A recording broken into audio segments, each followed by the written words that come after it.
Tidak semua sumur yang menyedot air tanah Jakarta ilegal, ada pula yang berizin. Sumur-sumur berizin terpaksa menyedot air tanah lantaran pasokan air bersih dari PAM tak sanggup memenuhi kebutuhan warga Jakarta yang lebih dari 10 juta jiwa. Air adalah senyawa vital bagi kehidupan makhluk hidup. Begitu juga bagi lebih dari 10 juta warga Jakarta. Warga di megapolitan ini membutuhkan sedikitnya 28.000 liter air per detik. Padahal Pemprov DKI Jakarta lewat PAM hanya sanggup memasok air bersih sekitar 9.000 liter per detik. Lalu dari mana 2/3 kebutuhan air warga Jakarta diperoleh? Dari mana lagi jika bukan dari air tanah? Menurut Badan Pengelola Lingkungan Hidup Daerah DKI Jakarta, 60% pasokan air bersih berasal dari air tanah. Warga yang tinggal di rumah susun Pesakih ini tergantung pada air tanah. Rusun yang terletak di Jalan Daan Mogot, Jakarta Barat ini memiliki 8 sumur dalam. Namun hanya 4 sumur yang digunakan secara aktif. Untuk mendapatkan air tanah, sumur harus digali atau dibor hingga kedalaman 150 meter. Suplai air dari sumur yang ada setelah dikelola oleh PAM sehingga air itu layak untuk digunakan untuk MCK, yaitu ada sekitar 300 meter kubik. Sebelum digunakan, air tanah ini diolah di instalasi pengolahan air atau IPA milik PAM. Air yang sudah diolah disimpan dalam 3 ground water tank yang berkapasitas 320 meter kubik dan 220 meter kubik. Dari sini, air lalu disalurkan ke rumah-rumah warga. Ada berapa IPA yang dipunyai Rusun Pesakih, Pak? Intinya dari PAM totalnya sebenarnya ada 3. Ya cuma zona 3 sekarang off. Kenapa off? Karena kualitas airnya, kadar garamnya terlalu tinggi. Sumurnya mati? Bukan mati, dimatikan. Air tanah di wilayah sekitar Rusun Pesakih sudah tercemar air laut. Karena itu, 4 sumur yang terlanjur dibor oleh pengembang Rusun dan PAM Jaya terpaksa ditutup. Kandungan racunnya itu versi PAM ini paling jelek. Dari zat besi, zat asamnya, zat kapurnya. Tarmin adalah salah satu penghuni Rusun Pesakih. Ia menggunakan air tanah untuk kegiatan mandi, cuci, dan kakus. Sekali mandi ya 20 liter lah. Ya nyuci ya kurang lebih seminggu 2 kali ya pakai kurang lebih ya 8 galonan. Jalan semua kan tiap. Meski meteran air selalu menyala, Tarmin dan warga lain di rusun ini tak pernah membayar iuran air selama tinggal di sini. Sampai dengan saat ini dari permulaan warga menghuni di sini itu masih free, masih gratis. Mungkin ke depannya samakan dengan tarif di rusun-rusun lain yang bersubsidi tentunya. Menurut pengurus Rusun Pesakih, masalah perizinan penggunaan air tanah sudah diurus pengembang sejak awal pembangunan rusun ini. Ya, masalah perizinan dan sebagainya sudah dilakukan oleh pengembang itu sendiri. Ada 4 hal yang dikecualikan dari pengambilan pajak air bawah tanah.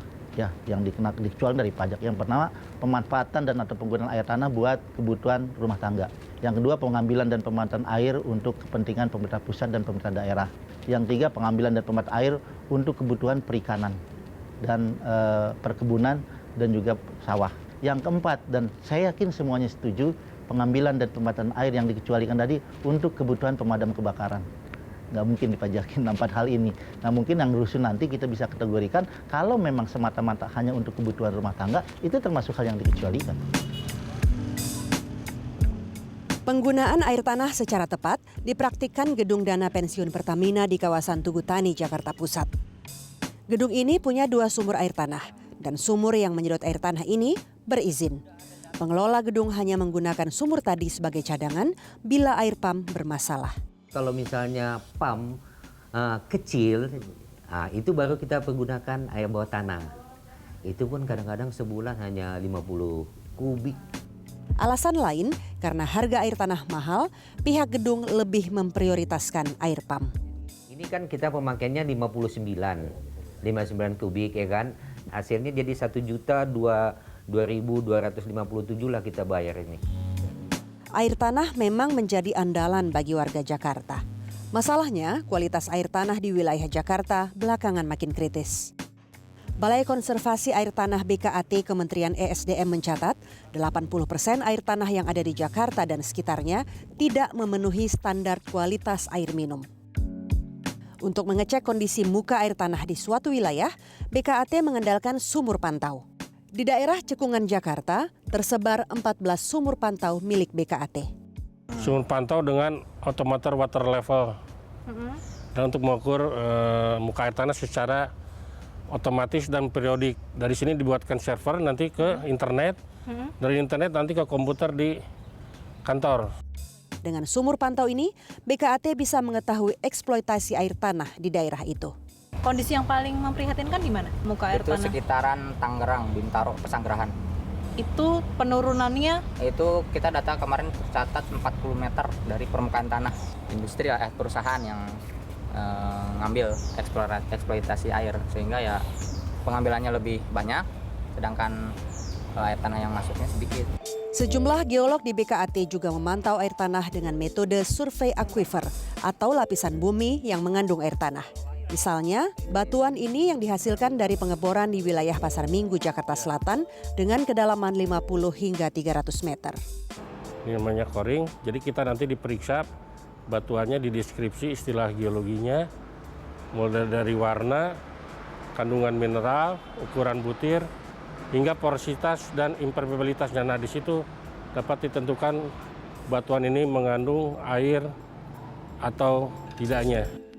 Menurut Balai Konservasi Air Tanah, daerah Cekungan Air Tanah Jakarta menyimpan air tanah sebanyak 35 juta meter kubik per tahun. Kandungan air tanah ini bisa semakin menyusut jika penggunaan air tanah tidak dibarengi dengan penanaman kembali air yang telah disedot. Airnya yang bergerak ya, air bergerak.